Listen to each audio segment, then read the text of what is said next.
तदेव शुक्रं तदेव शुक्रब्रह्मा तद्ब्रह्मा तदेवामृतमुच्यते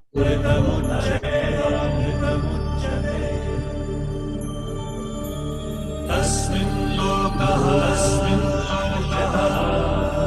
शतः सर्वे तदूनात्यपि कश्चन एतद्वैता एतद्वैता एतद्वैता एतद्वैता एतद्वैता एतद्वैता.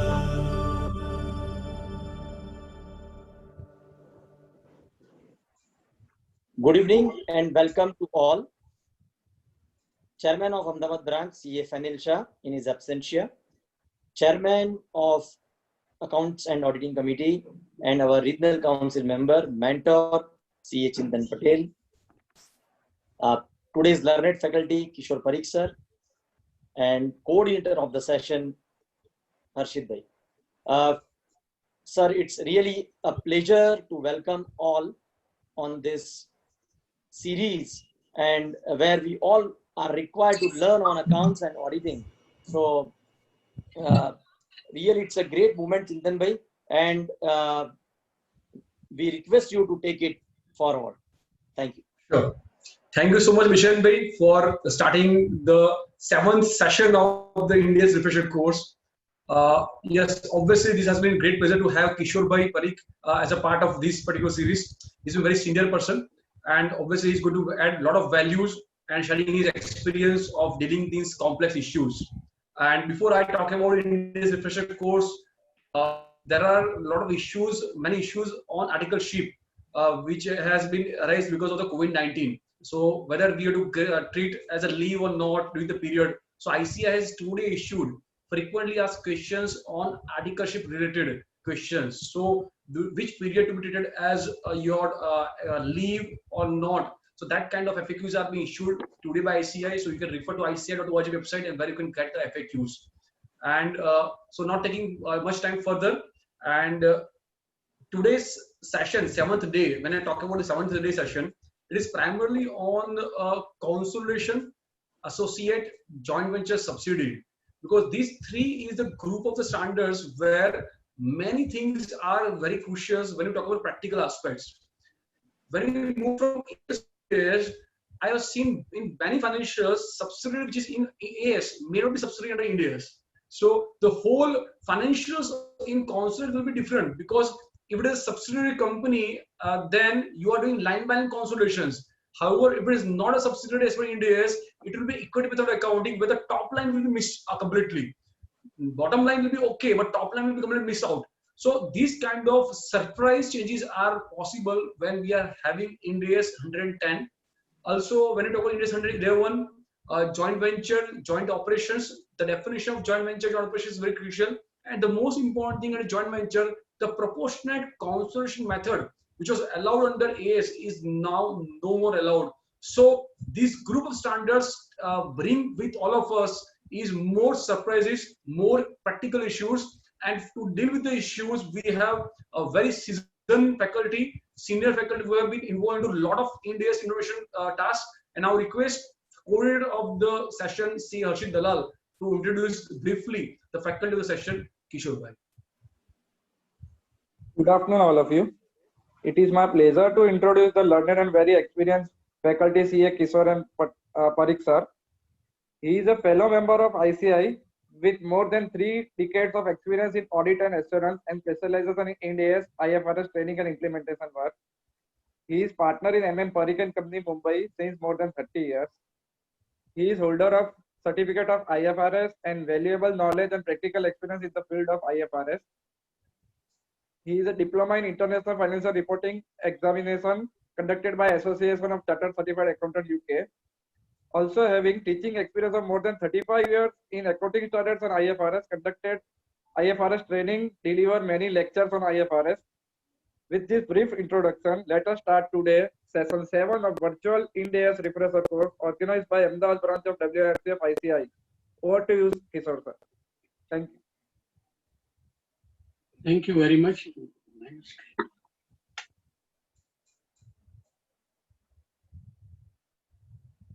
इधर है, म्यूट कर दो।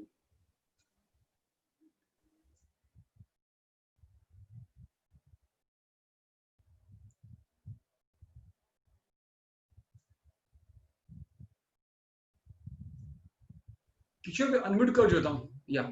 Yeah. Now are you able to listen me? Yes, we can listen. We can also see your slide. Okay, okay, fine.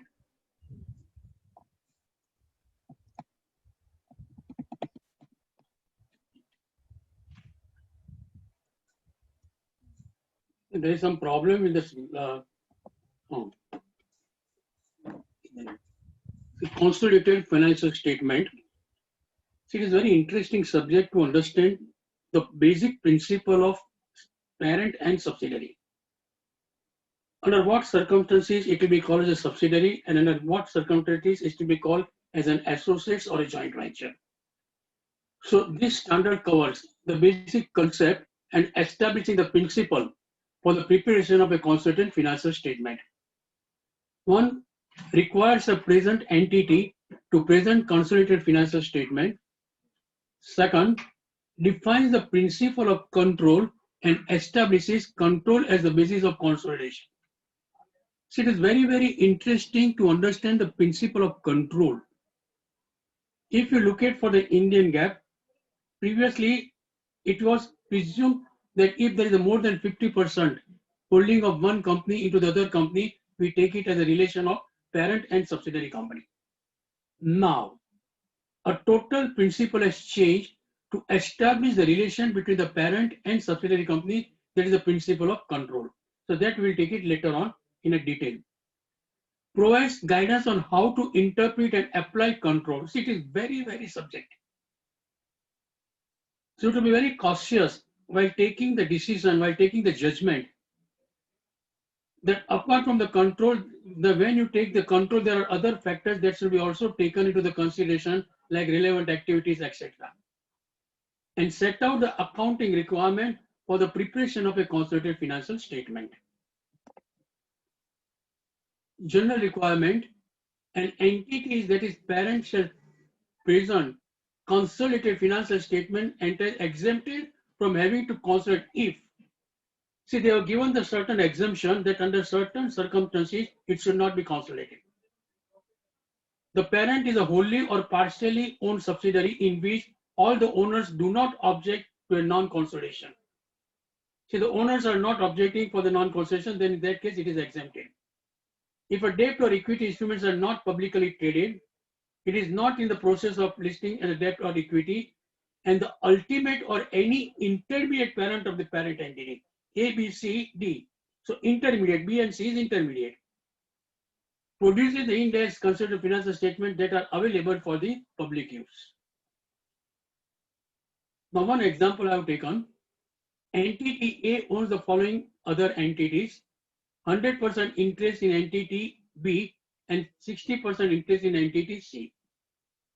Entity A is also having 80% interest in D and 60% in E. So if you look at A to B, it is 100% interest, and B to C is only 60%. So it is fully controlled by, A is fully controlled by B. Here A is also controlled by D. D is also controlled by A. Entity A is a listed company and prepares in financial statement. Entity B and D do not have their securities publicly traded. See, B and D is not having publicly traded, but entity A is covered. Issued in the public market. Entity A does not require in subsidiary B to prepare a financial statement. Entity B is a wholly owned subsidiary of entity A. It is not required to prepare consolidated financial statement. Entity D is not required to prepare consolidated financial statement, provided the non-controlling interest holder have been informed about and do not object to entity A not to present in the financial statement. That means 80% and 20% is a non-controlling interest. If they have no objection, then it is not required that it should be consolidated into the D. but D has to be consolidated into the A. So such type of exemption is given into the financial statement. An investor controls an investee if and only the investor has all the following. Number one, power over the investee. The power is very important, what is called as a power. That will come later on. Exposure or a rights to variable return from its involvement with the investee. They can take the decision, they can impact on the returns of the investee. That is also important, that exposure. And they should get the benefit out of that. And the ability to use its power over the investee to affect the amount of the investor's return. See, it is very, very interesting to understand. Ability to use its power over the investee to affect the amount of the investor's return. That what was the activity which is conducted by the investee of any nature? Either it can be the production, or it can be a service, or it can be an investment company, anything. The investor should be able, must have such a power that they can change it.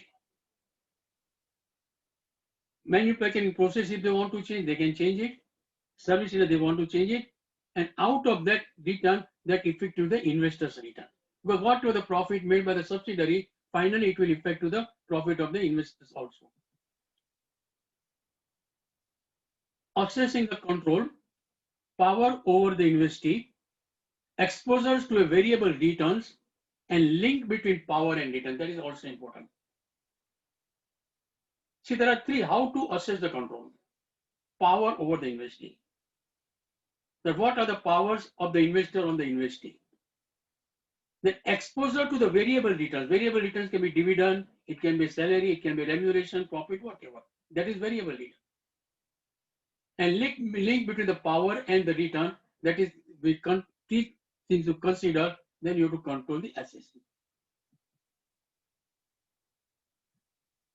According to IN 110, power of the investors over the investee comprises the following criteria. Number one, right to direct the relevant activities of the investee. See, the word they have used, relevant activities. Relevant activities means the activities which are being conducted by the investee company. And the right that the investor and the other parties have in relation to the investee, whatever the investor has a right with the investee. Factors to be considered in consolidating a deemed separate entity, that is a separate. So what is the power? Number one, right to direct the relevant activities. Second, right that the investor and other parties have the relation to the investee, and the factors to be considered in consolidating.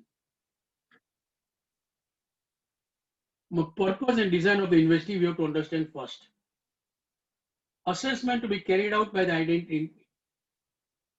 How decisions on the relevant activities are made. Who is making the decisions?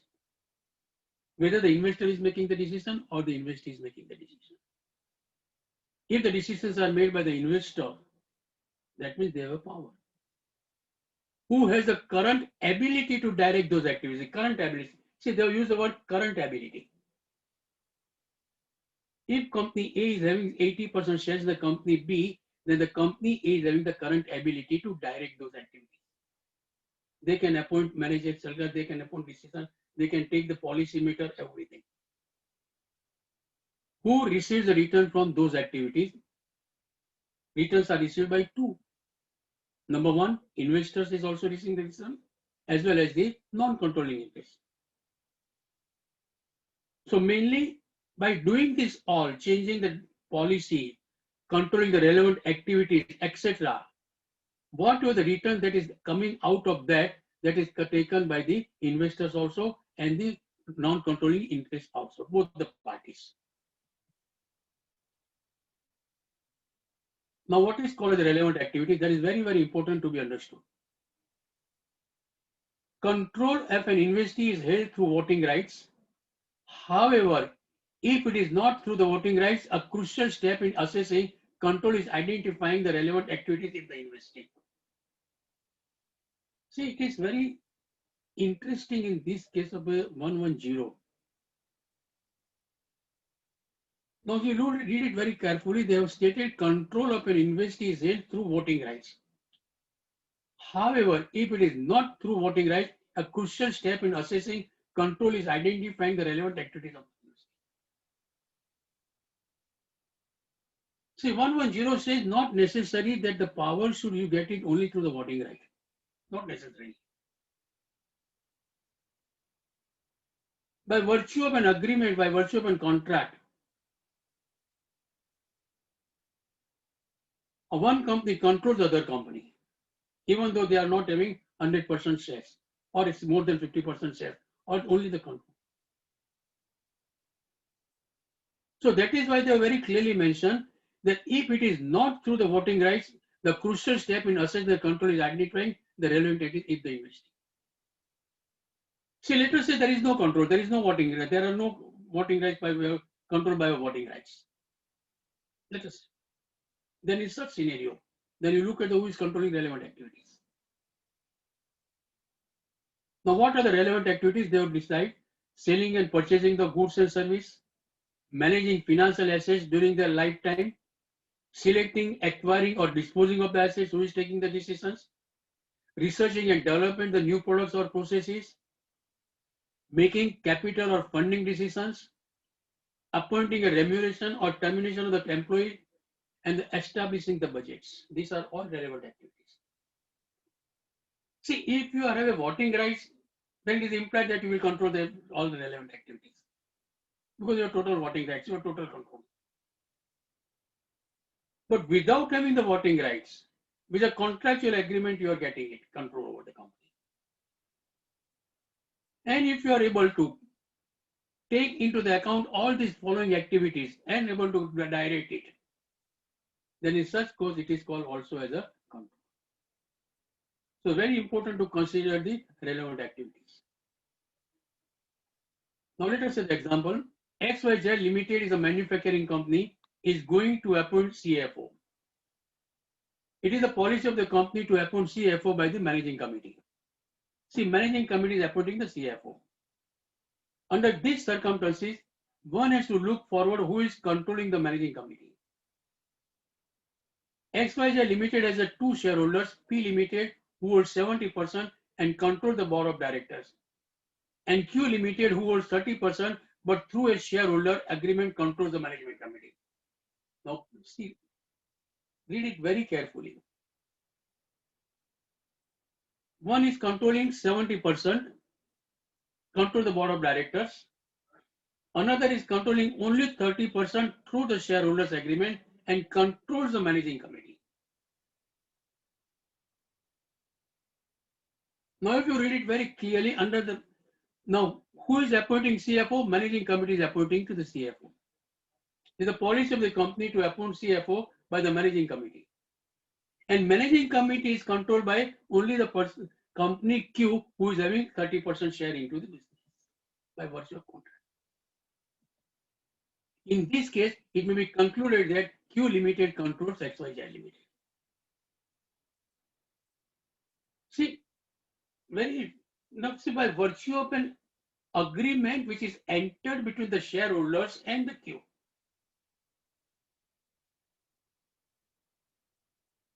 That 30% he is having, but he will control the managing committee. And that managing committee is appointing CFO. Then in such type of scenario, we can say it can be concluded that Q Limited controls the XYZ Limited. Ram Limited and Krishna Limited form a new company, Ram and Krishna Limited, to construct a sea link and operate a toll bridges. See, now in this example, it is very, very crucial to understand so many aspects. A construction is the responsibility of Ram Limited, which will take 4 years, and the bridge will be operated by Krishna Limited. Can it be concluded during the construction period that when the Ram Limited has all the authority to take the decision, that Ram Limited controls Ram and Krishna Limited? Now see, in this case, see, there are two parties, Ram Limited and Krishna Limited. They form the new company and they are constructing a sea link and operate a toll bridges. Now, to construct a bridge and operation, both are separate activity. Now construction will take 4 years and then it will go for the operation. Then the operation will be handled by Ram Limited under the plan. Now Krishna Limited will take all the decisions for the operating. Very important. Krishna Limited will take all the decisions for operating. And Krishna Limited will take the decision for the construction. Now question comes, who controls it? It's very interesting. Now in this scenario, there are two things. One thing is very clear. Who is having a more capital contribution into the business?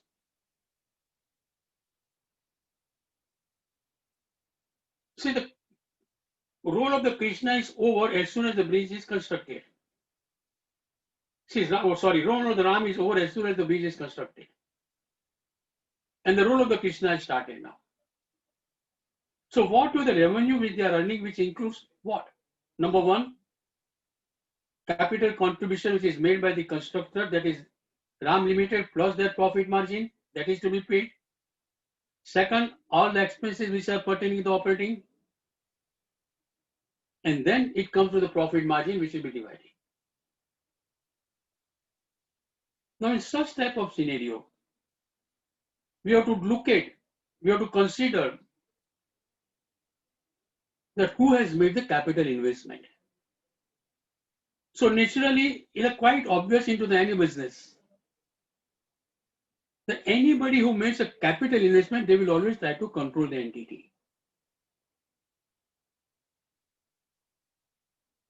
So in this case, we can conclude that because of considering the capital and everything, you can say that Ram is controlling the entire entity. Now this is the one case. Now let us go further. See, Ram Limited, Krishna Limited, they are from the Ram and Krishna Limited. Ram Limited is constructing the bridge. And the government is making the payment to the Ram Limited for the construction. Government is making the payment. That what will the construction cost incurs plus profit margin. That government is making the payment to the Ram Limited. And then Krishna Limited only operates it. So Krishna Limited has to take out the money which he has to pay to the government also, operating activity, and then also.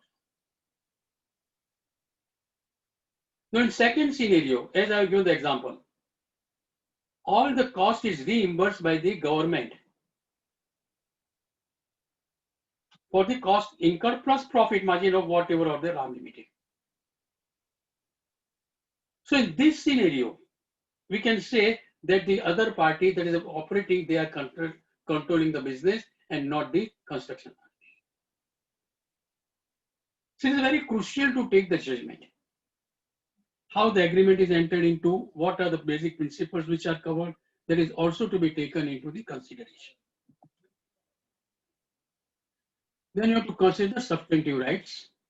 Substantive rights are those rights that an investor holds that gives his current ability to direct the relevant activity, or the prevent an investor from directing the investor's relevant activities. There are a number of factors that investors may consider when assessing whether it has a substantive rights or on investor or not. Substantive rights. Judgment is required when it is unclear which rights give the power over an investee. This section will focus on some key areas that may indicate whether right is a substantive or not.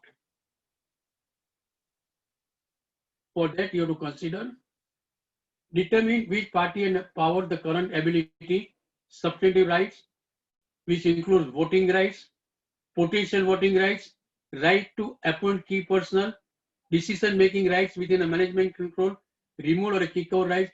The power does not arise from the protective right. That is one exception which is very clearly given. The power does not arise from protective rights. See, substantive rights, where they can dominate, where they can take the decisions, they are called as substantive rights. If the rights are substantive, then only you can take the control of the company. You can take the decision. Now, substantive rights are arising out of voting rights, potential voting rights, rights to appoint key personnel, decision-making rights within a management control, removal or a kick-out rights, but does not include the protective rights. Now, when we come to the voting rights, even if, see, it happens, company A and company B, company A is having 20% voting rights, company B is having 80% voting rights.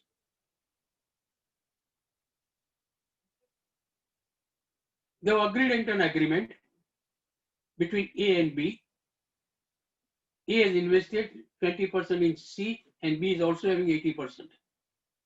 A and B has entered into an agreement.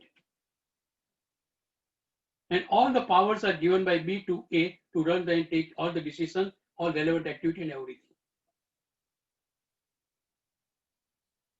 Now here you can observe that even if the company is having 20% voting rights, then also they have a power by virtue of an agreement entered between A and B.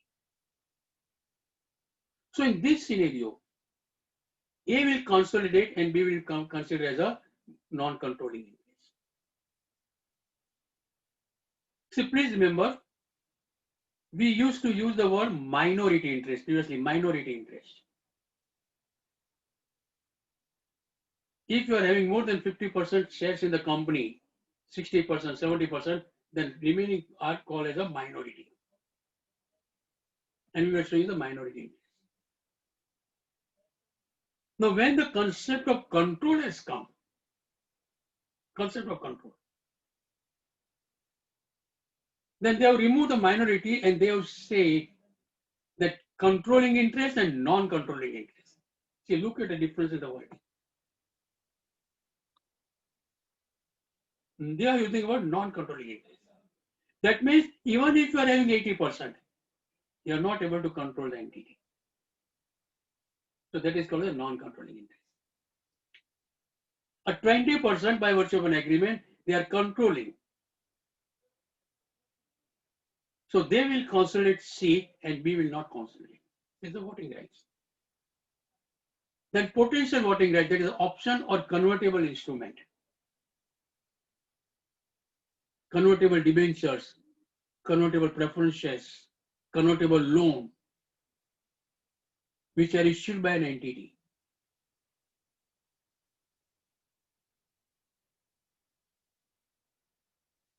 Company X is having a 10% shares or 20% shares, and they are also having a convertible debentures or a convertible preference shares, convertible loan, which will be converted on or before 31st March, and the period is given 1 month to take an option.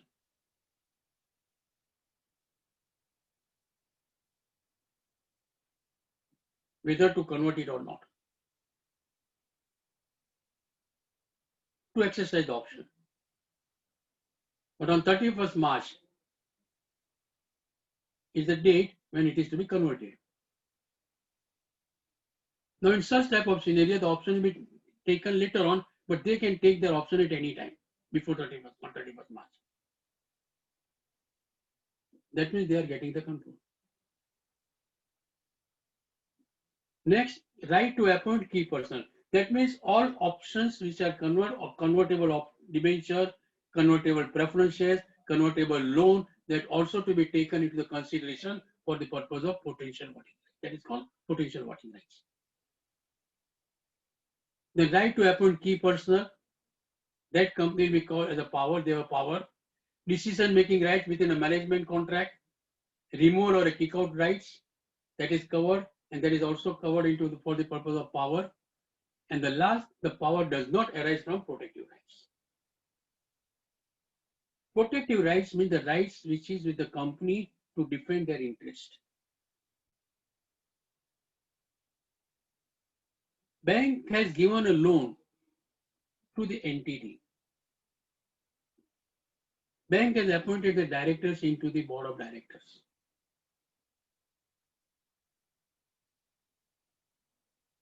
By taking the decisions, they are also a part of that. But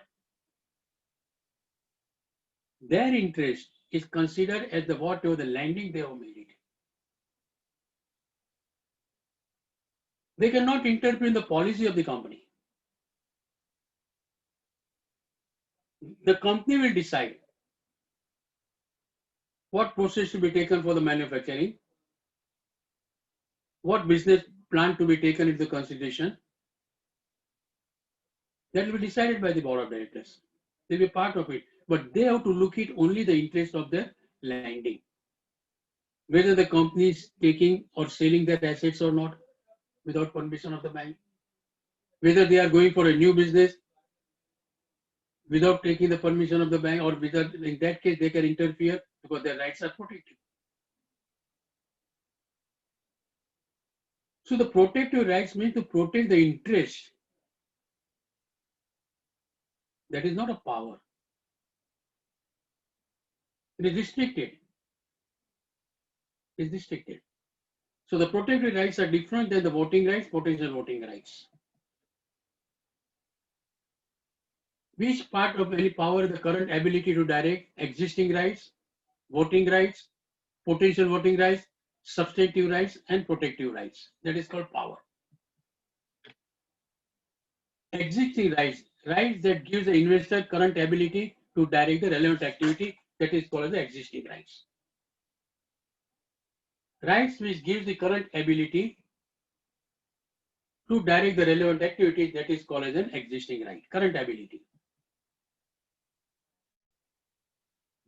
Example of voting rights, rights in the form of a voting rights or a potential voting rights of an investee, rights to appoint, reassign, or remove members of an investee's key management personnel who have the right to direct the relevant activities, rights to direct the investee to enter into or veto any changes or transactions for the benefit of the investor, and other rights such as a decision-making right specified in a management contract which give the holder the ability to direct the activity. See, what is called as an existing rights? Right to take the decision for the relevant activity. Right to enter into an agreement. Right to stop the veto and power and stop the agreement also. Appoint the key manager personnel, or they can resign it. That is called an existing rights. So the existing rights are very important for the purpose of a control. Now, different example we have taken into the account. An investor acquires 48% of the voting rights of an investee. The remaining voting rights are held by thousands of shareholders, none individually holding more than 1% of the voting rights. Now you can observe it further. None of the shareholders has any arrangement to consult any of the others or make collective decisions. On the basis of the absolute size of the holding and the relevant size of the other shareholdings. Now we can look at over here. Investor is having 48% shares. And there are various shareholders who are having more than 1% of the voting rights.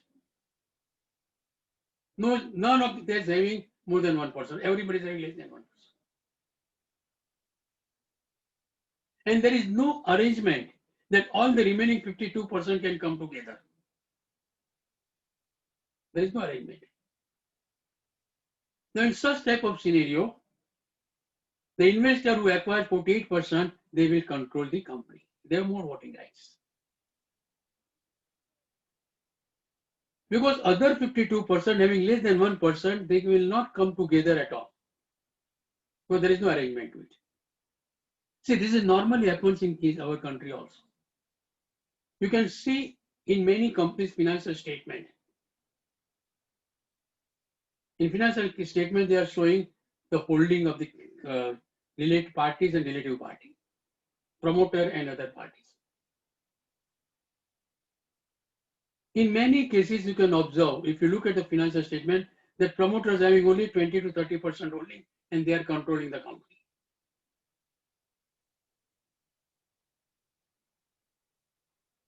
A reason is very clear. That other shareholders who are 70%, if they are not able to come together, there is no arrangement. When the meeting is arranged, all 70% are not giving, they are not giving them. So in such type of scenario, the 30% are there, they reported voting rights, they will control the company. This is very common in our India. The promoters are not having more than 50% share or 60% share. They are having less than that. And they control the company. Because the dispersed shareholders are not coming together. And that is why it is happening. Now, investor A is having 40% shares in B. And there are 12 investors who are having 5% each. So total there are 13% investors. A shareholder agreement, the investor A the right to appoint, remove, and set out the remuneration of management responsible for direct activities. A shareholder agreement grants investor A to right to appoint and everything. They have agreed.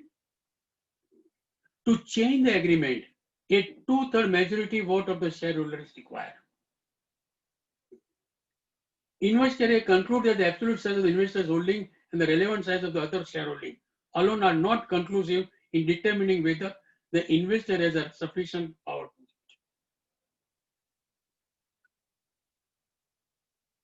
It is very clearly mentioned that 2/3 majority is required to change the agreement.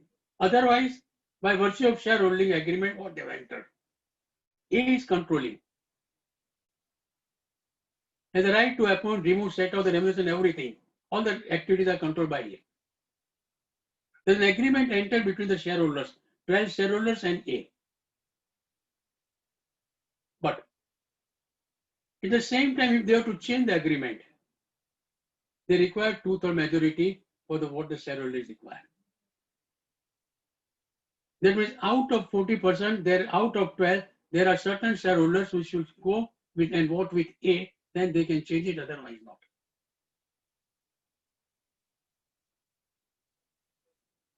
So investor A concludes that the absolute size of the investor holding and the relevance of the other shareholder alone are not conclusive in determining whether the investor has a right.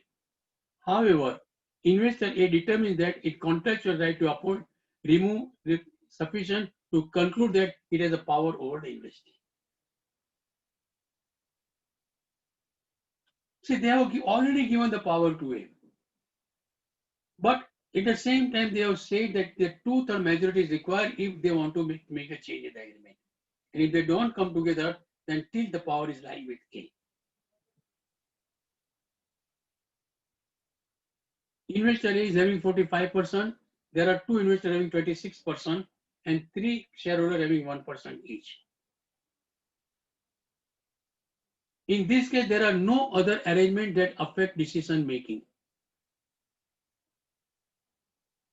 The size of the investor A's voting rights and received to the other shareholder are sufficient to conclude that the investor A does not have a power. See, in this case, you can easily observe A is not having the power. If the 2 investors of 26% come together and take the decision, A cannot do it. But only the thing that these 2 investors need to come together to each other. If A is controlling the company, A is doing the business, but if the decisions are to be taken, and if the 2 investors feel that this decision is not correct, if the judgment is taken by any policy matter is there, change in the business, restructuring, etc.,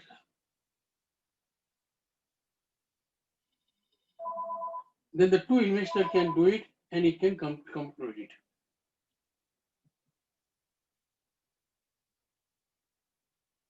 %45% and 11 investors 5% each. None of the shareholders has a contractual arrangement to consult any of the others to make collective decisions. It's very clearly mentioned.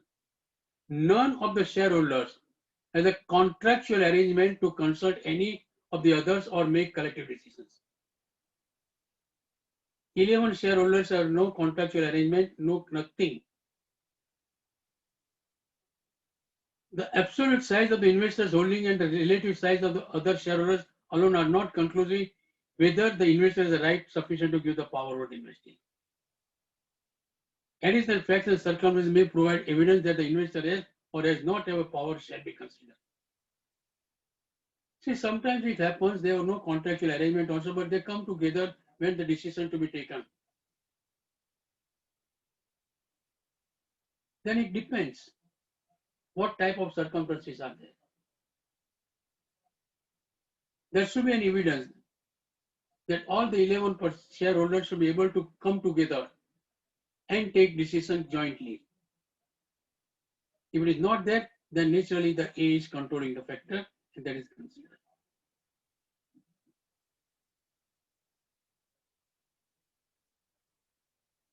Investor A 36%, 3 investors 5% each.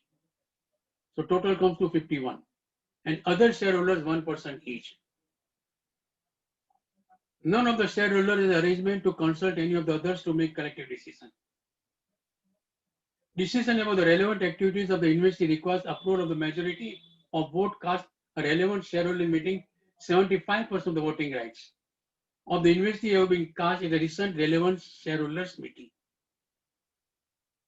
This para is very, very important. Decisions about the relevant activities of the investee require approval of the majority of the votes cast at a relevant shareholder meeting. 75% of the voting rights of the investee have been cast at a recent relevant shareholders meeting. Recent relevant shareholders meeting. It means that the past history shows even if they are having 1% shares or 5% shares, they come together and take decision for the 75%. Because it is record, it is given the recent relevant shareholding, they have done it. So if they feel it is not in the interest of the company, they can come together. In this case, the active participation of the other shareholders at recent shareholder meeting indicate that the investor would not have the practical ability to direct unilaterally. Regardless of whether the investors have directed the relevant activities because a sufficient number of other shareholders voted in the same way as the investor. Then in that case, naturally, the investor A can direct it. 40%, investor A 60%. Investor A does not attend general meeting, very clearly mentioned. There is no shareholder or a similar agreement between R and S. Entity R does not have a de facto control over entity S. Now in this case, R is doing, but A can take the decision at any time. See, he is a passive. He is not attending the meeting. Passive shareholder. But at the same time, at any point of time, even if it's a passive shareholder, they can prevent R for taking the decision because they are having 60%. See, passive shareholder does not mean that he will never attend the meeting, he will not look at his interest. Till the things are going smoothly, he will not disturb, he becomes passive shareholder only. Till his interest is not affected, he will remain as a passive shareholder.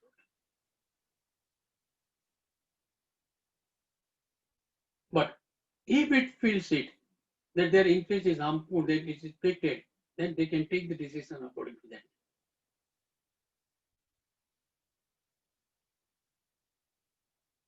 Now, in that type of scenario, 60% should be consolidated.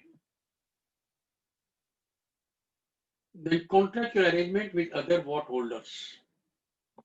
A contract arrangement enters between an investor and other vote holders can give the investor the right to exercise voting right sufficient to give the investors power. Even if the investor itself does not have the voting rights, sufficient to give it power without a contractual arrangement. as I have given the example to you. See, let us say there are 5 investors, A, B, C, D, E.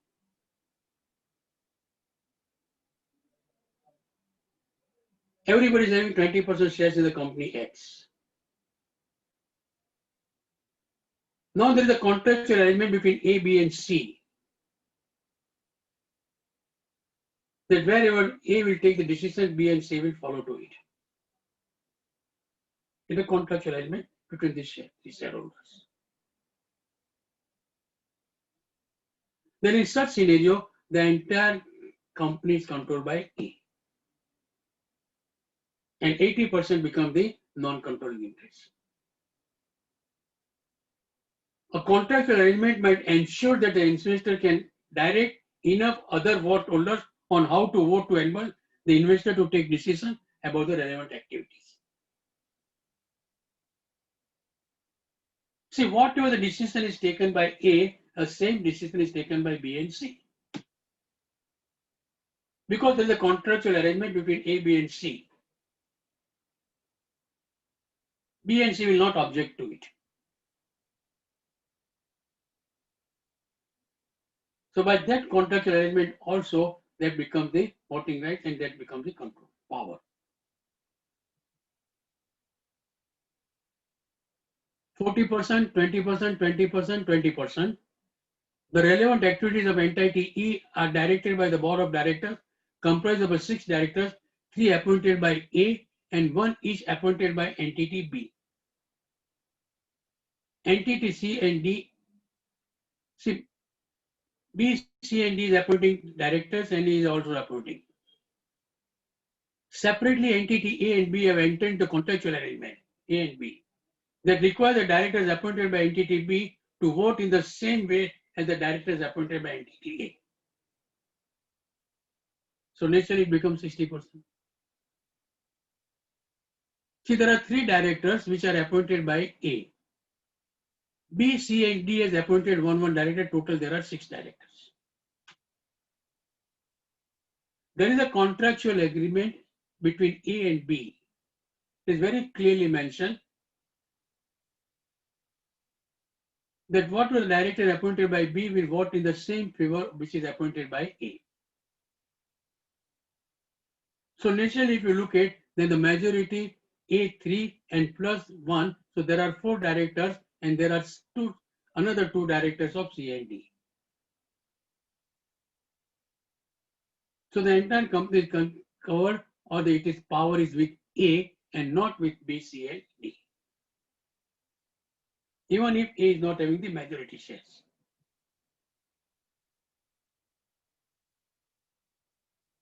The relevant director by E comprised of 6 directors, 3 appointed by entity A, each one. In order to avoid deadlock, the board of directors deliberate the shareholders enter into an agreement to the effect that one of the directors appointed by entity A act as a chairman. It's a slight different scenario. A is having 3 directors in the board. B, C and D is having one director. So total there are 6 directors. But they have entered into an agreement.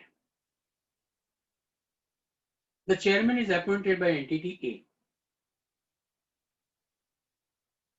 One of the directors appointed by entity A acts as the chairman of the board and has an additional casting vote in the board meeting. That is very important. 3 directors of A, B, C and D, one director, total 6 directors. By virtue of an agreement, by virtue of a contract between them, a chairman is appointed by the director from the company A, out of 3 chairmen also, and has an additional casting vote in the board meeting. So if you look at, then the total votes by A is 4 and B, C and D has become 3 votes. Because a chairman has an additional casting vote. So the entire arrangement is showing that the powers are with A and not with B, C and D. Potential voting rights are the rights to obtain voting rights of an investee such as those arising from convertible instruments or options, including forward contract. Forward contracts are also covered into the potential voting right. Investor A holds 70% of the voting rights of an investee. Investor B has a 30% of the voting rights of the investee, as well as an option to acquire half of the investor's A's voting rights. So they have an option to acquire half of the investor A's voting rights. Investor A is 70%. Half means 35%. That will be acquired by B. So B will come to now 30 plus 35, 65%. The option is accessible for the next 2 years at a fixed price that is deeply out of money.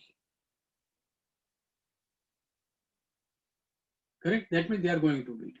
Investor A has been accessing his voting right to actively directed the relevant activities. Investor is likely to meet the power criteria because it appears to have the current ability to direct the relevant activity. Deeply out of money, at any point of time, they are going to. Although the investor B has the current accessible options to purchase that is order, the terms and conditions associated with those options, the options are not considered substantive because it's deeply out of money. Investor A and two other shareholders hold third voting rights and investee, one third, and one third. The investor's business activity is closely related to the investor A. In addition to the equity instrument, investor A is also a debt instrument convertible into ordinary shares of the investee at any time. See, any time for a fixed price that is out of money. If the investor converted, A would get 60% of the voting rights, and the investor would benefit from the realizing synergies. The debt instruments were converted into the ordinary. It is very clearly mentioned that investor's business activity is closely related to the investor.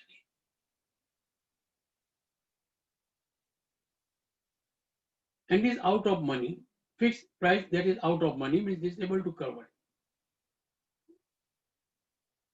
So in this type of scenario, it will be very easily concluded that investor A will benefit from the raising synergy and the debt is converted into ordinary. Evidence that right may be substantive. Number one, ability to appoint and remove the investor scheme arrangement. The ability to direct the investee to enter the significant transaction. The ability to dominate the nomination of members. If the investor scheme arrangement or measure governing board are related parties of the investor, rights to appoint, remove another entity that direct the investor relevant activities.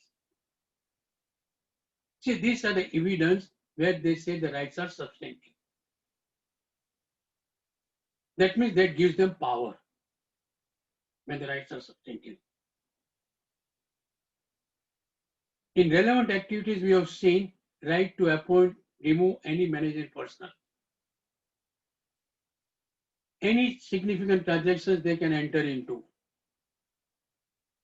or they can direct the company at the time of entry into the agreement that what process should be followed, what policy should be followed, what decisions should be taken. Then ability to dominate the nomination of members to the investors governing body. They can dominate and they can take, no, you take Mr. X and not to Mr. Y in governing body. If the investor's key management or measures of its governing members are related parties of the investor.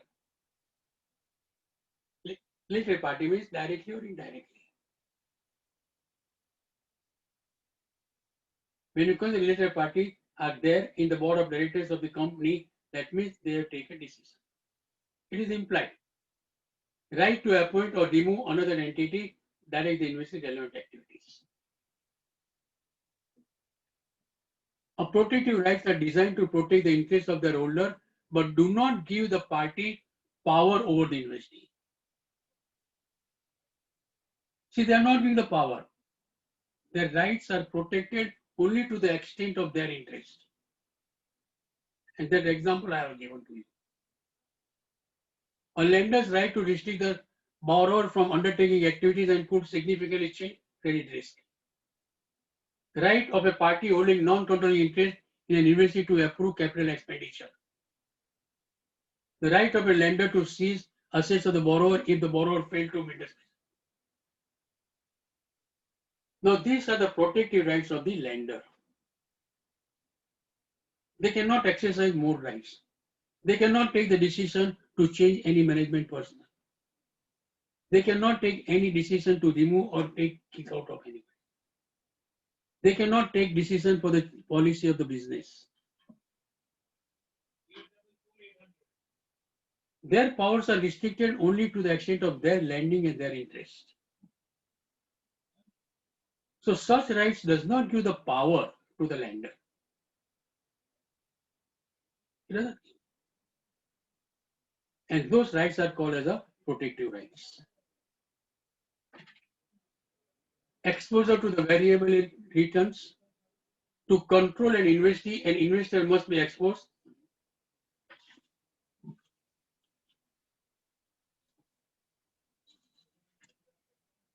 Investor must be exposed or have a rights to variable returns from its involvement with the investee.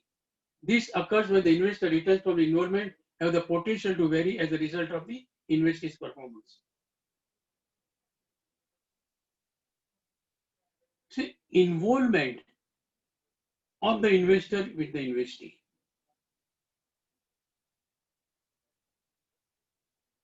Whatever the involvement with the investor is making the investee. See, it is quite possible in so many cases. Company A and Company B. What were the goods manufactured by the Company B? 60 to 70% they are supplied to the Company A only.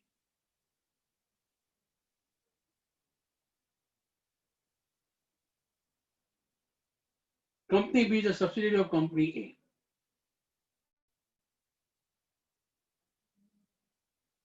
A. Now that sales which is made by Company B to A, it varies the return. A is taking the decision, everything, to whom it is to be given, to whom it is to be not given to the third party. So whatever the returns which the investor is getting because of their involvement with the performance made by the investee. Although only one investor can control an investee, more than one party can share the returns of an investee. That is, holder of a non-controlling interest can share the profit or distribution of investee, but cannot control the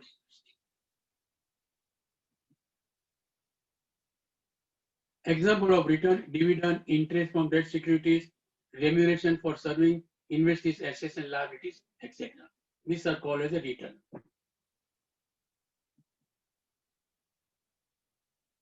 Link between power and return. It becomes necessary that the investor should have the ability to use the power or the investee to affect his return. If the investor must have power to affect the return. See, investor is making the investment into the investee company. And when the investor has the power to take decision of the activity of the investee, so naturally it impacts the return. When an investor with the decision-making rights assess whether it controls the investee, it's a determine whether it's a principal or an agent. See, now this is something new. Investor has to see whether he's a principal or an agent. Normally it happens in case of a mutual fund company. A manager is also investing to some extent.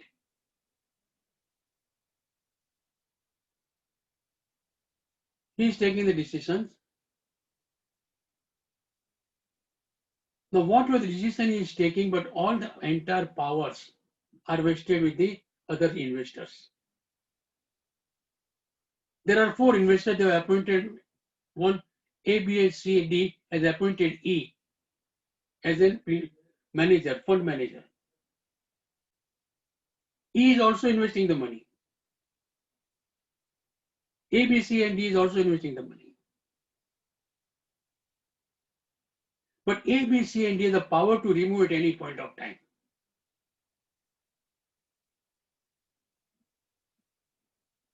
then in that case, is he not an agent? He's not a principal.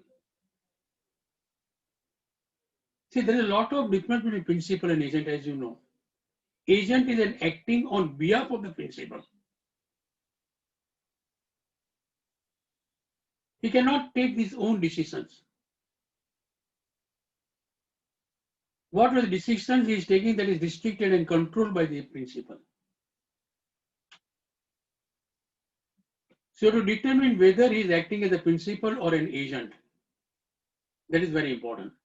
An agent is a party primarily engaged in act on behalf of the another party or a party and therefore does not control the investee when it exercises decision.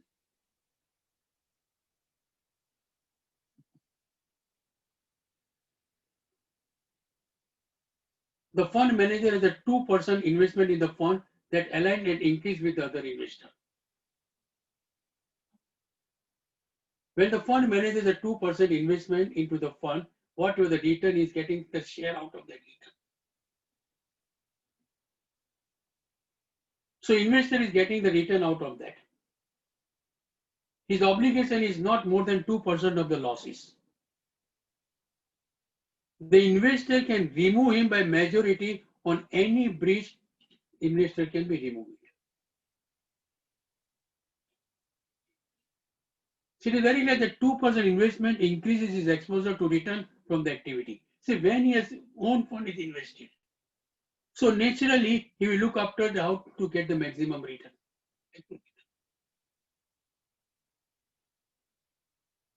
If you look at this, that it seems that he is a principal.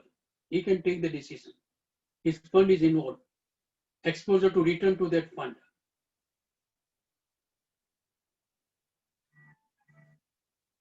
But at the same time, it is very clearly mentioned that he can be removed by the majority on any breach of it.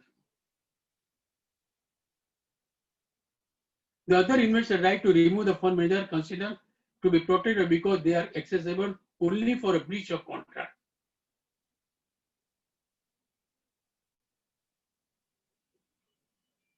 The fund manager's act was indicate that the fund manager is an agent, and the fund manager will conclude that it does not control the fund.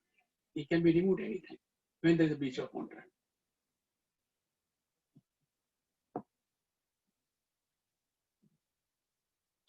The fund manager has a substantial pro rata investment.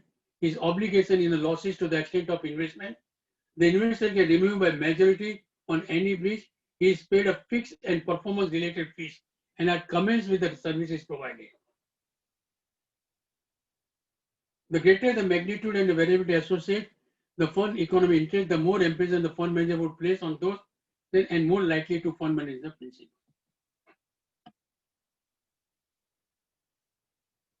A fund manager is a 20% investment in the fund, maximum loss to be borne by him 20%. The board of directors is appointed by other investors. See, the board of directors is appointed by other investors. Fund manager is appointed by the board of directors. See, investors are appointing board of directors. Fund manager is invested 20%. Further, board of directors is appointed by the other investors. And fund manager is paid a fixed and performance bonus and investment of 20%. The fund manager is the principal. However, the investor has a substantive right to remove the fund manager, although the fund manager has extensive right decision-making authority. Substantive rights held by investor indicate the fund manager is an agent and not the principal. See, look at the board of directors appointed by the other investor. That is very important. And fund manager is appointed by the board of directors. So the investor has to act, the board has to act as per the investor's direct. If the investor says that this fund manager is not required, we don't want it because of what may be the reason, then board of directors cannot keep it, they have to remove. Because the board of directors is appointed by the investor only. So substantive rights held by the investor indicates that the fund manager is an agent because at any point of time, investor can kick out the manager. That is the fund manager. Because the reason is very clear that fund manager is appointed by the board of directors and board of directors is appointed by the investor. So if you look at indirectly, the fund manager is in the control of the investor only.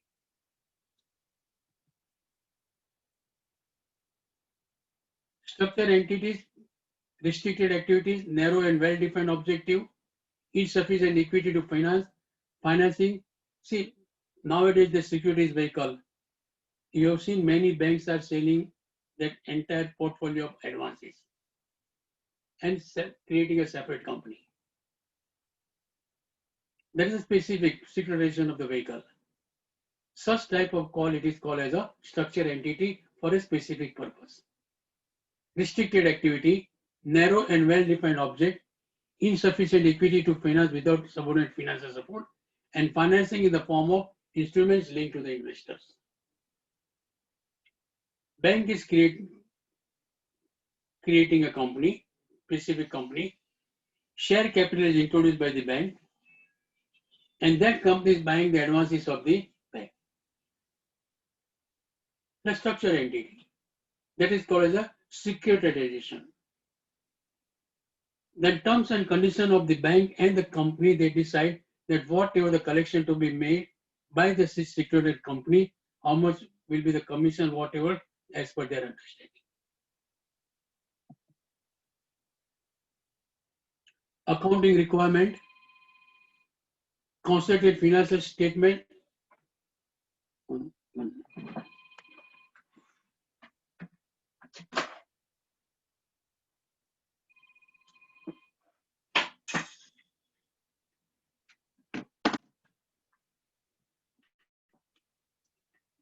Uniform accounting policy, consolidation begins from the date of obtaining the control. That is very, very important. From the date of obtaining the control. See, company A and the company B. Company A has agreed with the shareholders of the company B. They have entered into an agreement on, let us say, the 1st of January.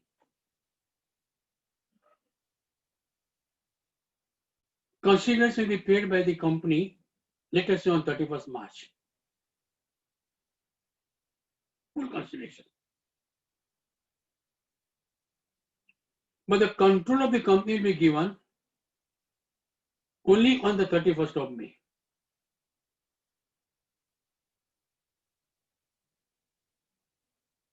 There is such type of scenario, we have to consider the date of control for the consolidation. See, sometimes it happens. You take control first and pay the consideration later on. Or you take the control and the part of the consideration you are paying. When you have entered into an agreement is not important, but when you are obtaining the control, on that date it is called as a control. The profit and loss changes in equity are allocated to the parent and non-controlling interest based on the existing ownership interest.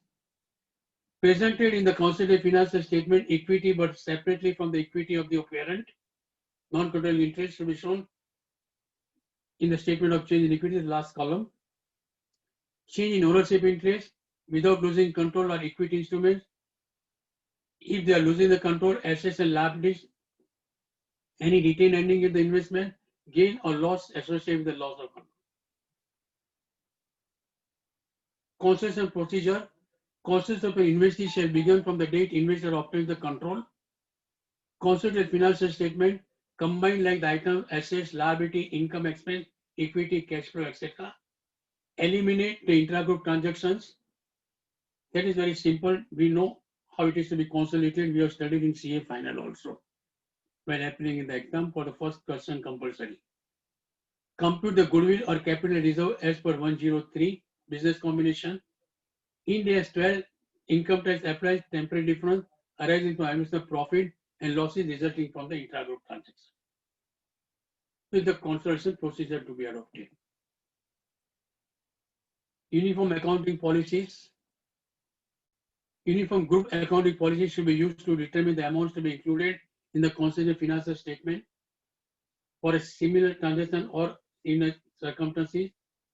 Consolidated adjustment must be made where the subsidiary transaction and other events in same circumstances have been measured using accounting rules different from those used by the group. See, the accounting policy should be the common and normal policy. Uniform accounting. So they use the word uniform. What was the accounting followed by the parent, the same should be followed by the subsidiary. It is quite possible, sometimes it is not possible, practicable for the subsidiary to follow the same accounting policy at the time of consolidation. If it is impracticable, then you have to disclose the reason why it is not. Very simple example, a construction industry. They have a subsidiary or let us say retail stores.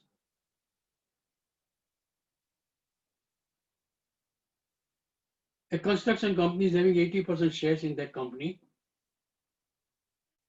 which is of a consumer nature, retail stores, just like a big bazaar. Now, at the time of consolidation, the parent company construction, they have a different method of taking the inventory at the end of the year.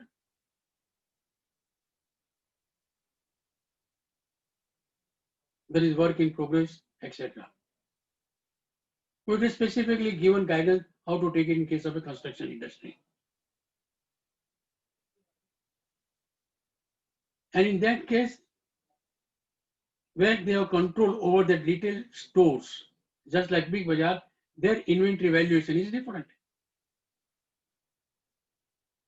They may go on the first in, first out. They may go on the average, depends on their accounting policy.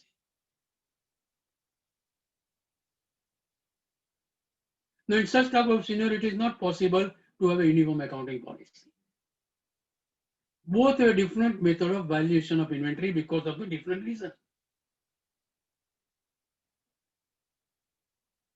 Then in such type of scenario, you can take the accounting policy. If it is different, then you can put a note and you have to give the disclosure.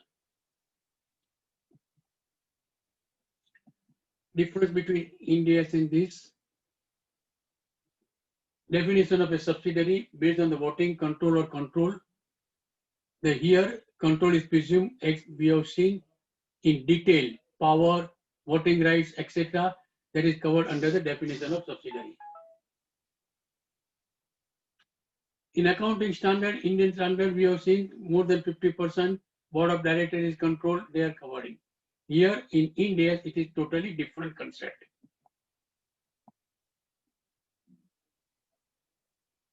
Now there are different case studies. Now there are a number of case studies I have taken, but I think the time will not permit to complete all. Let us see. Entity XYZ Limited issues a debentures to investors in rupees, but it purchases financial assets in Euro and USD. It hedges cash flow difference through currency and interest rate swap. What will be its relevant activity? Now, hedging will be considered as the relevant activity. Relevant activities are the selling, purchasing, planning and determining, hedging of this currency and interest rate risk arising from its activity. So these activities are likely to be more significantly affecting peace returns. So hedging will be called as considered as a relevant activity. X and Y Limited are incorporated XY Limited to construct and operate a toll road. That example we have already taken. Construction of the toll road will take 5 years. So that we have taken in the case of a bridge. So that I don't go into the detail.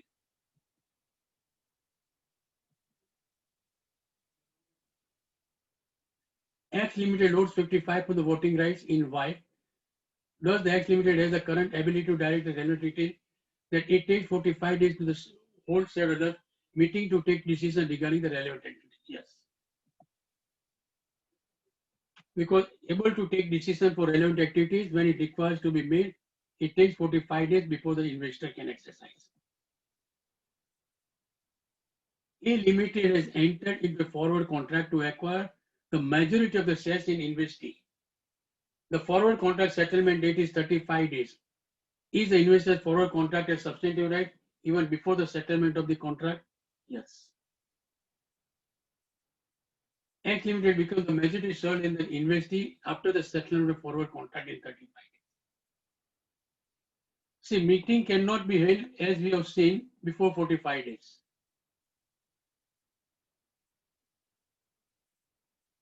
Now, 45 days period is that, but if within the 35 days, I can forward contract, I can take it and that forward contract is settled within 35 days and I get the majority, then in such type of scenario, these my forward contracts are called as a substantive.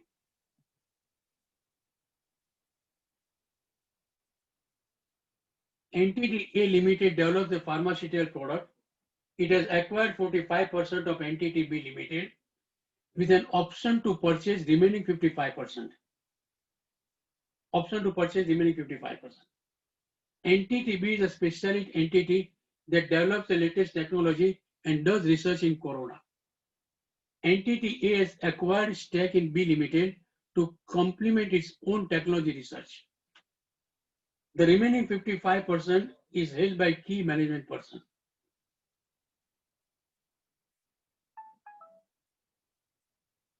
Held by key management who are conducting the research and marketing a medicine with features completely new to the industry. However, if A Limited exercise the option, the management personnel are likely to leave. They are likely to leave. Their unique technological knowledge in relation to the specific medicines. Option strike price is 6 times the value of entity's share price. Is the option substantive? No. See, there are two reasons. The first, the option strike price is very high. It is 6 times the value of entity's share price. Secondly, if they exercise the option, the key management persons who are in research, they will leave the entity. They will leave the company, then there is no sense of acquiring that entity by A. See, look at the circumstances. It has acquired 45 entity B Limited with option to purchase remaining 55. Now, this 55% of the shares are held by the key management who are conducting research and marketing. Now, it is very clear they have given the condition. If A Limited exercise the option and acquire shares, then all the management personnel will leave the entity. So naturally, the A Limited will not get any benefit out of exercising the option. First, the price is very high. And second, if they exercise the option, those management will not be with them. So the options will not be substantive for them. They will not go for an option and it will take it.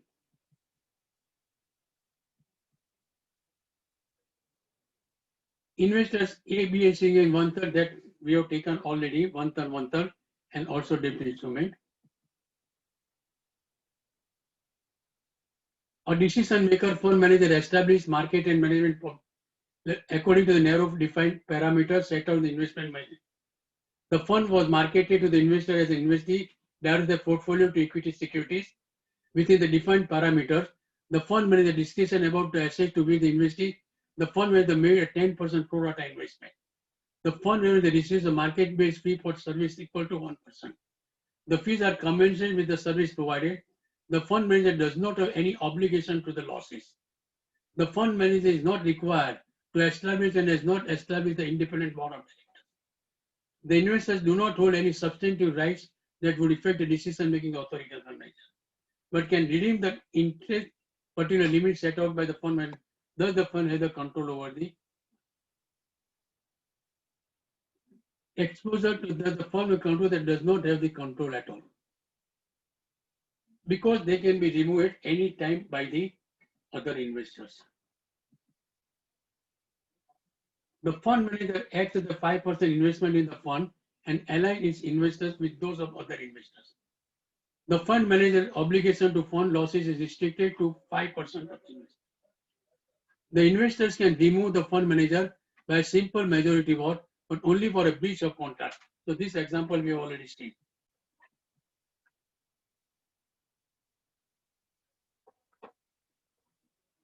The fund manager has 25% pro rata investment in the fund, but does not have an obligation to the fund losses. The fund has a board of directors appointed by the other investor. The board appoints the fund manager annually. So this also we have seen. That means the total control is with the investor.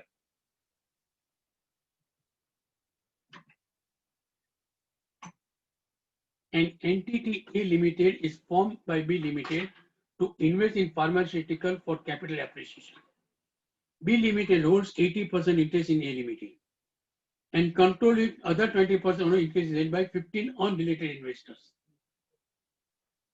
B Limited holds option to acquire investment held by investors in X Limited and their fair value, which should be exercised the fund developed by the investor who will benefit the operation of B Limited, where A Limited meets the definition of an investment and 1110.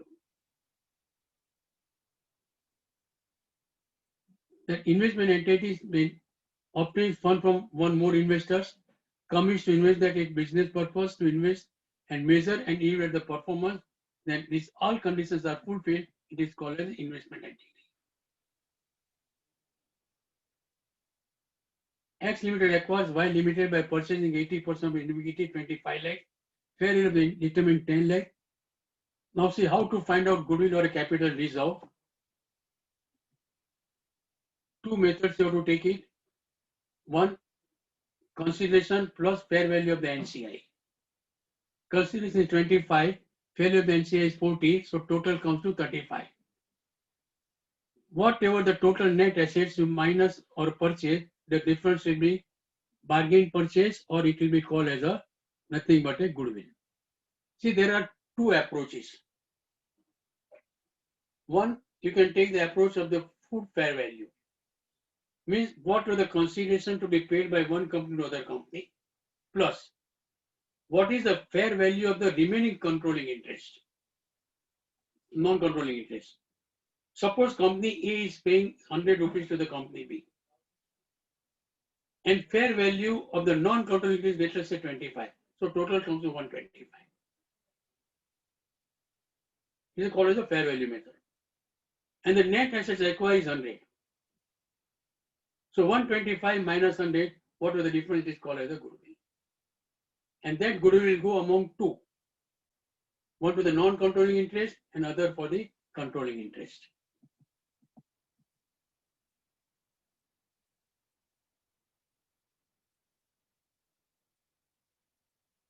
P Limited acquired Q Limited on payment of 45 crore cash and transferring a retail business at a fair value of 35 crore.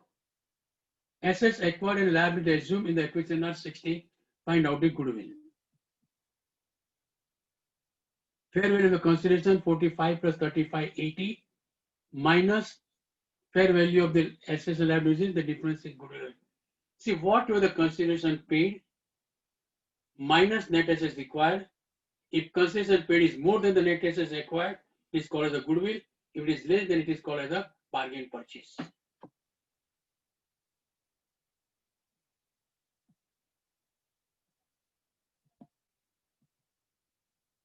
See, one more thing, that instead of bargain purchase, we call it as a capital reserve. Bargain purchase is a term which is used in the IFRS.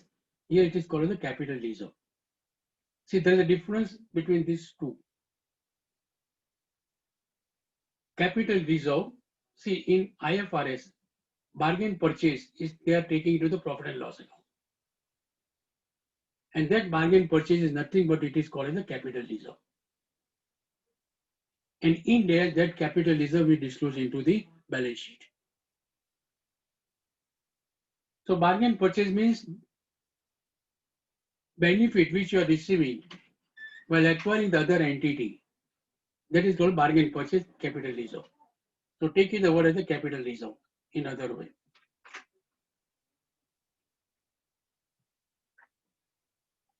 Now it is here inventory 40,000.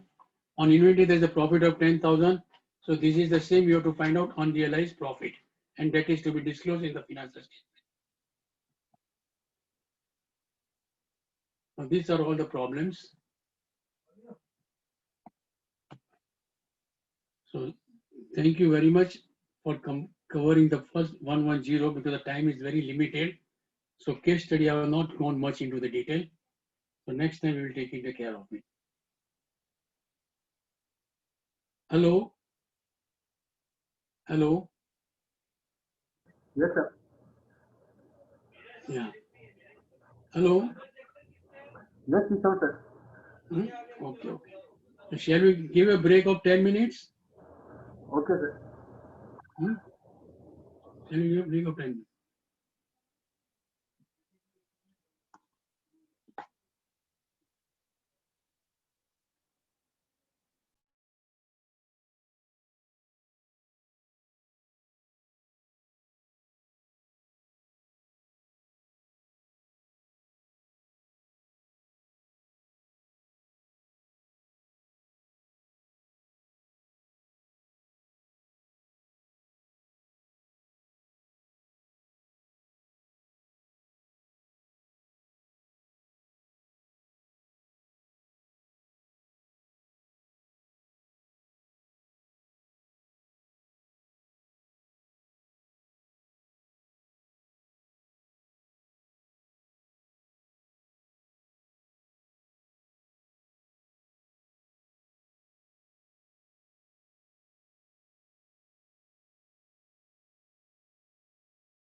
Hello.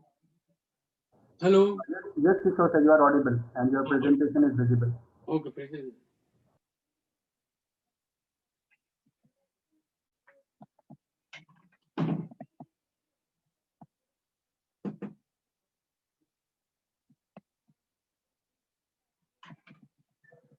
ये आगे क्यों नहीं जाएगा?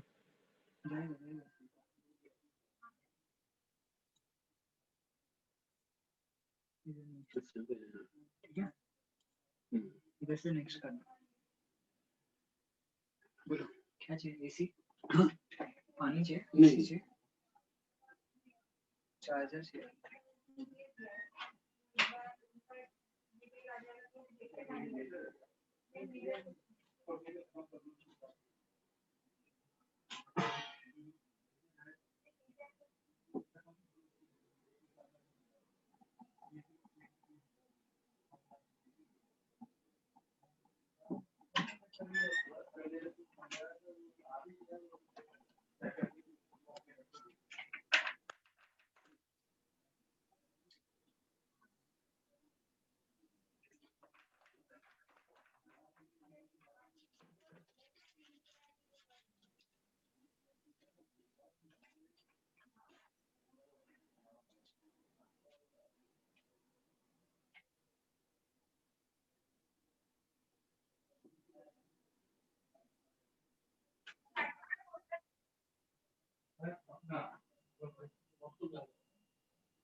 Hello all. We are starting in 5 minutes.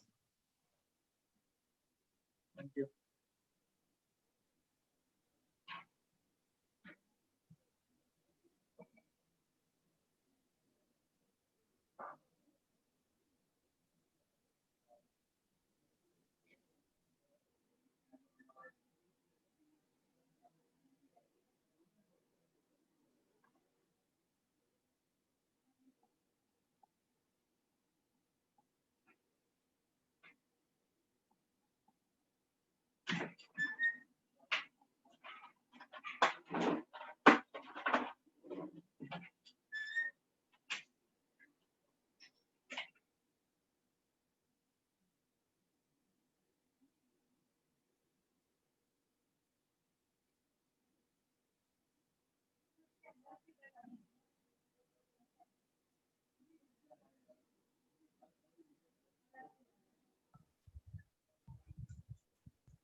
Meanwhile, if you have any questions, please write your questions in chat box, because I understand that this is a very crucial and very important standard.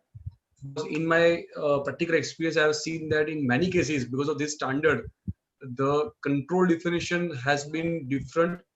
As Kishore Bhai has mentioned that under AS 21, the control was more rule based. Under Ind AS 110, it is principle based control definition. So this can completely change the way the consolidation is done. So if you have any questions, please utilize this time to write down these questions in chat box, and at the end we'll take up these questions.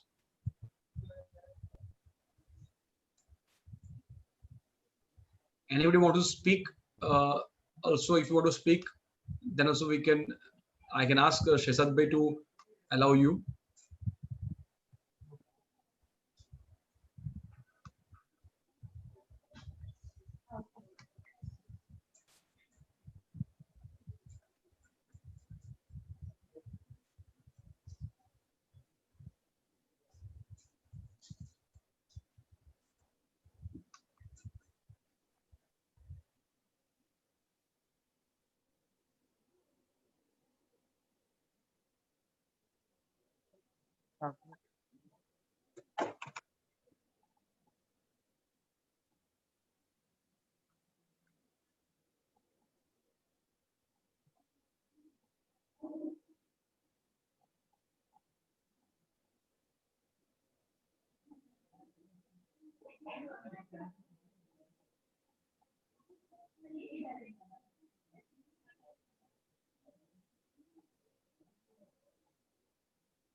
Debatable presumption is there. If we are able to demonstrate it, then only it will be considered whether there is a significant influence or not. Entity A owns 20% of the voting rights in entity B and is entitled to appoint one director to the board, consisting of 5 members. The remaining 80% of the voting rights are held by 2 entities each of which is entitled to appoint 2 directors. A quorum of 4 directors and a simple majority of the those present are required to make decisions. The other shareholders frequently call board meetings at a short notice and make decisions in the absence of entities as present. Entity A has requested financial information from entity B, but this information has not been provided. That means there is no significant influence. Entity A repeatedly has attended board meeting, but suggestions for items to be included have been ignored and other directors oppose any suggestion made by him. That means he is not heard, even though more than 20%. Despite in fact of entitled 20% voting right, represent on the board, the existence of the other shareholder holding a significant proportion of the votes. That entity should have the power to participate in the financial operating policy. This is not there in this case. The other shareholder prevent its efforts and stop entity A from actually having any influence in this entity B will not be an associate. Because the entity B is not able to demonstrate it. All others are calling the short notice, they are ignoring the B, they are not listening to B, they are not listening any suggestion given by B. On the contrary, they are opposing to it. That means he is not able to demonstrate. So significant influence should be able to demonstrate irrespective of the 20% or less than 20%. Now let us say the second case, 15%, correct? Mobile telephone handset. Entity B licenses the technology to entity A and obtains the license agreement for new technology on a regular basis. The handsets are sold by entity A and represent substantially all of the entity A sales. See, 15% increase in the entity A manufactures mobile telephone handset, entity B licenses the technology and majority sales is by A. Substantially all of the entities A sales. Entities A dependent on the technology that entity B supplies. High proportion of entity A sales are based on the technology. Then in this case, it is likely to be an associate because they are able to demonstrate by way of license, by way of technology, by way of sales. Under an equity method, on initial recognition, the investment in associate or a joint venture, the cost and carrying amount is increased or decreased. The investor share of the investment profit and loss to be recognized in the investor profit and loss. Procedure on the date of acquisition, investment in the associate company stated at cost, reporting date, all profit and loss to be. See, you pass very simple entry. If there is a profit, debit investment in associates and credit to P&L. If there is a loss, reverse the entry. Now question comes over here. Now let us say, for example, there is an investment into the entity of rupees 100 crores. In the first year, there is a profit of 20 crores, it comes to 120. Third year, there is a loss of 50, so it comes to 70. Fourth year, there is a loss of 60, it comes to 10 now, investment. In the subsequent year, there is a loss of 30, so my net investment is going now negative.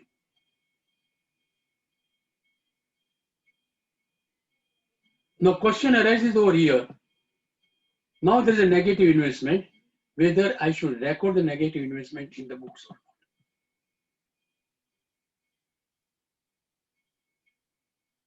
Now in such type of scenario, what is the agreement which is entered between A and B, the two companies, associates company, investor investee?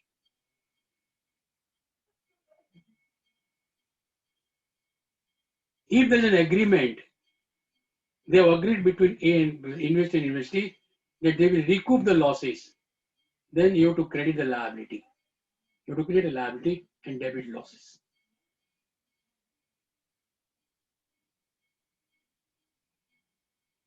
To the extent of losses, if the investor is going to recoup to the investee,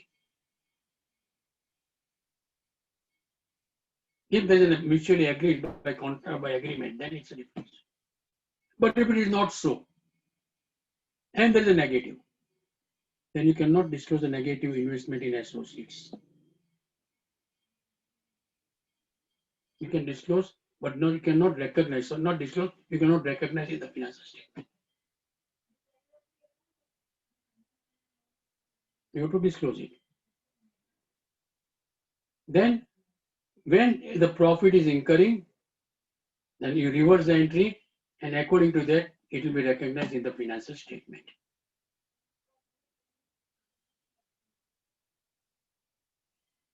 So while accounting, if my investment in associates is going negative, if there is an agreement between the investor and investee, that net negative, that losses will be recouped, that losses will be reimbursed, then you can create a liability. Otherwise not. Otherwise you have to not show that investment and recognize into the books of accounts as a negative.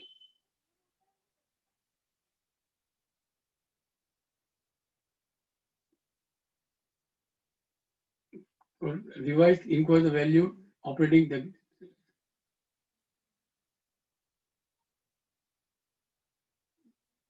Day Limited acquired 40% interest in the ordinary shares of Key.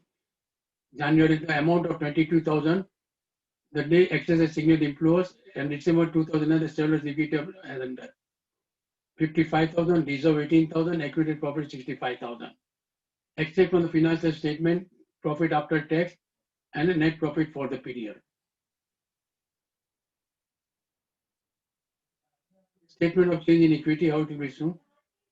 Accumulated profit beginning of the year, net profit, dividend paid, accumulated profit at the end of the year. This sold investment for Key Limited for the first time at 5,000 unprofitable.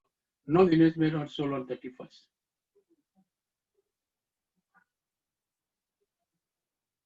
%, capital is 55, so 22,000. Equity method. Pre-acquisition profit 18 plus 65, 40%, 33,200. So carrying amount was 55,200. Estimated profit to the net profit 8,360. Dividend received minus, so it will be 60,360. It will be shown in the net profit 21,600, 40%. Add tax 280 and as 8,360 here. So credit profit and loss account and debit investment.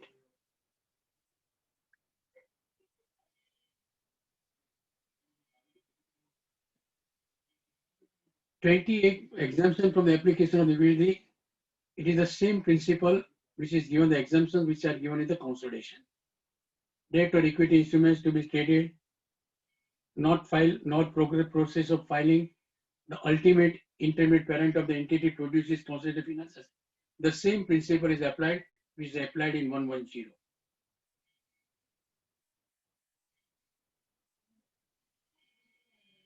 Company has two subsidiaries, Company B and Company C. Company B has a 15% ownership. In case in the Company C, the group structure is as follows: 100%, 85%, B to C 15%.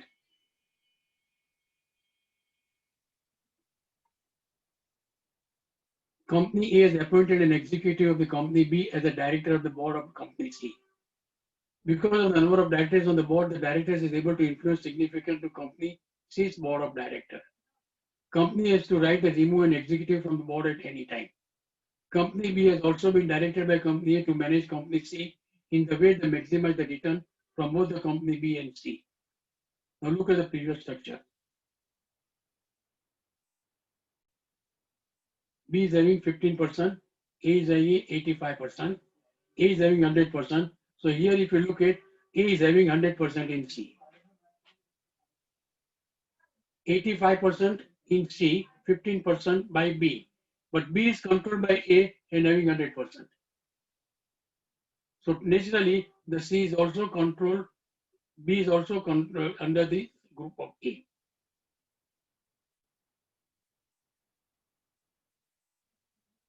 Company is also directed by the company A to manage company C in way. Company A can amend this directive at any time, has not chosen C, so the company C is an associate company of B. Substantial or majority ownership by another investor does not necessarily preclude an entity from having significant. Company B does not have a single influence over company C, although the company B can particularly participate in policy making decisions. Company A can remove company B's executive from company C's board anytime. Company B is appointed position of the significant influence. Company C can be removed by the company A, and company B does not have the power to exercise significant influence.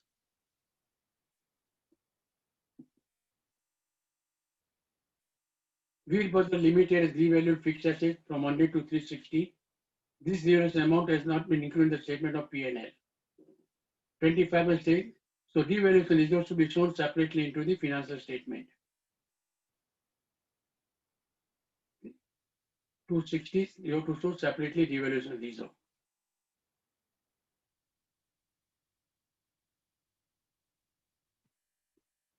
X Limited acquired 20% equity shares in B and 35% in B at a cost of 5 lakhs and 6,50,000 respectively. The total shareholders' equity, share capital plus equity reserve of the two companies on the date of the acquisition were 32 lakhs and 17 lakhs. How the investment should appear in the financial statement. See, decide to prepare consolidation. See how much is up in case of X, 20% equity shares in A. Correct? And 30% in B at a cost of 5 lakhs. So investment in A, 5 lakhs, then 20%, what were the profit? If 32 lakhs the profit, then take 20% add profit. In case of another company B, investment is 6,50,000, it takes 35% of 70 lakhs profit. So that will come into the equity.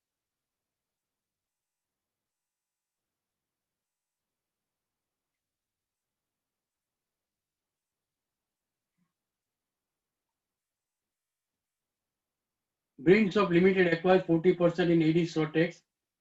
The price paid was 1,40,000. Equity share capital, share premium, and retained earning. Software reported net income of 30,000 and paid dividend of 10,000. So investment 1,08,000, goodwill identified 1,48,000. See, otherwise they are writing other way around. Investment associates 1,48,000. In bracket you can mention goodwill of 40,000. Both the way you can present in the financial statement. Value of the investment as per equity method 1,40,000 plus 40 minus 40, and goodwill identified 1,40,000 and 40% of 2,50,000 net value.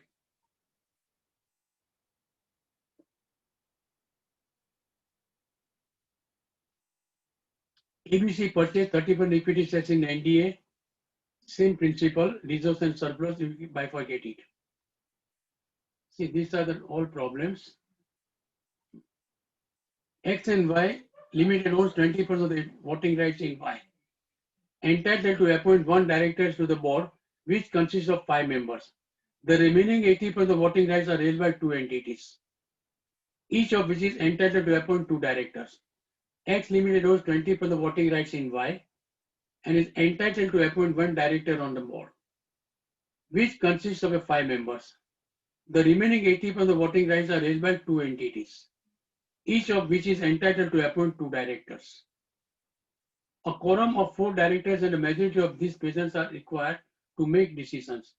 The other shareholders frequently call board meeting in the short notice and make decisions in the absence of X. X Limited has requested financial information from Y, but this information has not been provided to X. Attended board meeting, but suggestions for items to include the agenda have been ignored. That means they have no significant influence because they are not able to demonstrate it.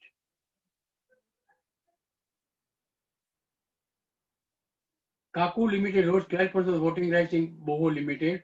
Boho Limited board comprises of 8 members and 2 of these members are appointed by Kaku.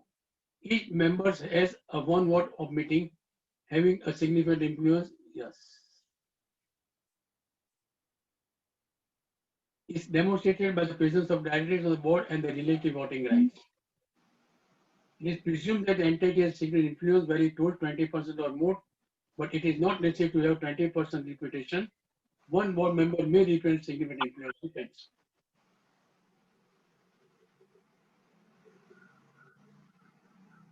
Q Limited manufactures shoes for leading retailer P Limited.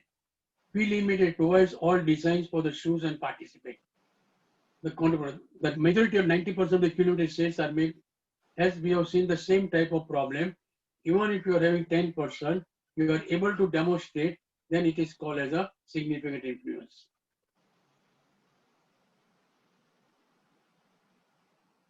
Then the P Limited significant influence. X Limited is the only supplier of a crucial raw material to Y. It provides certain and expertise guidance regarding the maintenance of Y. X Limited owns 15% of voting rights of Y and the remainder are Y listed, even if they are having 15%. It is very clearly mentioned, supply crucial material and provide certain expertise. They are providing only material expertise. So it is having a significant influence.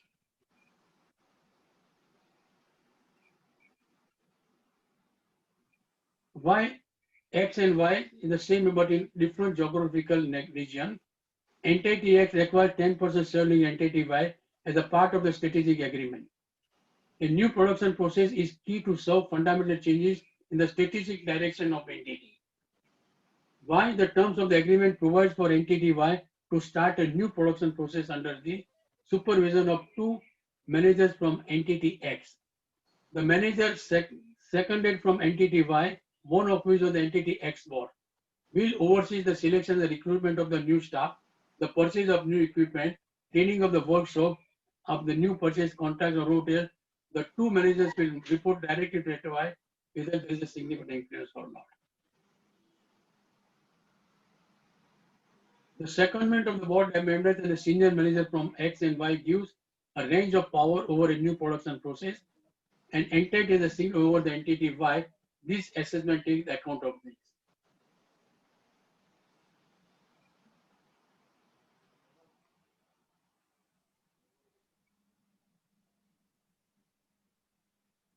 Saul Limited has 18% interest in Gold Limited. Saul Limited manufactures mobile telephone using technology development by Gold Limited. Gold Limited, Saul Limited update the license agreement. The new agreement is the handsets are sold by Saul Limited and presently substantial Saul Limited entire stage.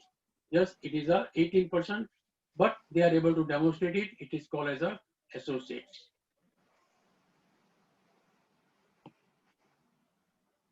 Thank you very much. But Chintan, why? Hello. Yes, sir. Yes, sir. The time given is, I have already stated in the beginning only. It is very honestly, I am talking to you too now. Time given was so short, I am not able to express the base level which I wanted to. So 3 standards to be covered is very difficult into the 3 hours. So my request next time when you arrange such type of program, give enough time to the speaker to explain everything in detail. Because see, many you have seen that many case study have not gone into the detail because of the time constraint. So don't feel awkward or bad. I'm not saying on the other way around. But it's just my request to you. And whenever such type of program is there, let us consider one standard, but consider in detail. So the participants will be able to enjoy the standards, enjoy the knowledge also. The 3 standard is really difficult to complete within 3 hours, sir. Really. So thank you very much for giving me the patient listening on this 3 standard. Thank you very much. And I'm very much thankful to the Ahmedabad for giving me an opportunity to and for presentation of 110, 128 and 111. Well, thank you very much. Thank you very much, sir. Thank you, sir. Yeah, Kishore bhai, thank you so much actually for sharing your valuable insights. We always note your point about the time shortage, because as you understand that India is an ocean and how many time you allocate, but it's always difficult to complete within that particular time. But we wanted to really have the eight sessions are there continuously, and even if we extend for 15 sessions, it is not right. But yes, obviously we should spend more time next time. And if something is if you are ready to share some few more case studies, if you want to share some materials, please share the materials also, and we will circulate to all members so that the material can be given to them. Chintan, I understand that India is this ocean. We don't want to drink the entire ocean, but whatever we drink, it should satisfy my hunger. That is very important. See, I think Kishore bhai, I'm not going to discuss on that point. We can talk it later on. Yeah. But yes, I accept your point that there's need to, obviously you feel that there's some time shortages there, and as far as organization concerned, we need to take care of everything. And yes, I understand your level, your position. Yes, I understand your position. Yeah, I agree with you. Yeah. Thank you. It's not about agreement. It's about mainly ensuring that you come here and spare your time is more important. Yeah. And let us have any interaction discussion if it's possible. I request and participants, if you have any questions, please raise the question so that it can be answered. But can we do one thing? Sir, Yeah, yes. you can mail the questions to me, then I will reply. Okay, that is fine. So, Kishore bhai, I think you have been added as a part of WhatsApp group, and so any question? Hello, Chintan, when WhatsApp is a problem to read it, yeah. Better you mail it, that will be more convenient. Okay, so your email ID, can you share email ID so participants can note down email ID and then they can... It's already there. It's there in the presentation? It is there in the presentation. And Great. So we mail all the questions at a time. Otherwise, what will happen? One party will send today, and then another will give after 2 days. It will be very difficult to keep track on it. I mean, I understand your point, Kishore bhai. All participants can share the question is or through email or at ahmedabad@isa.org, or they can send WhatsApp. Any of the faculties can also be respond. So your question will be responded. And if it is more questions, then we compile and we'll email to Kishore bhai. I will take care of only those questions which are new, which is already covered in the PPT. That I will not touch it. Which are already covered, which are already there. But new, even I will get the knowledge from the participant, and I will appreciate it. I'll appreciate, sir. Okay. I request coordinator Hitesh bhai. Hitesh has been there. Harshit has been there throughout the session to ensure that the coordination becomes smooth, and he has been that too. And now I request Harshit to give word of thanks. I, on behalf of Accounting and Auditing Committee of Ahmedabad branch of WIRC, extend a very hearty vote of thanks to today's faculty CA Kishore Parikh sir for sharing his knowledge. Today's topic: investment in associates and joint ventures, consolidated financial statements, and joint arrangement with practical examples. Thank you very much, sir, for your today's session. Thank you so much.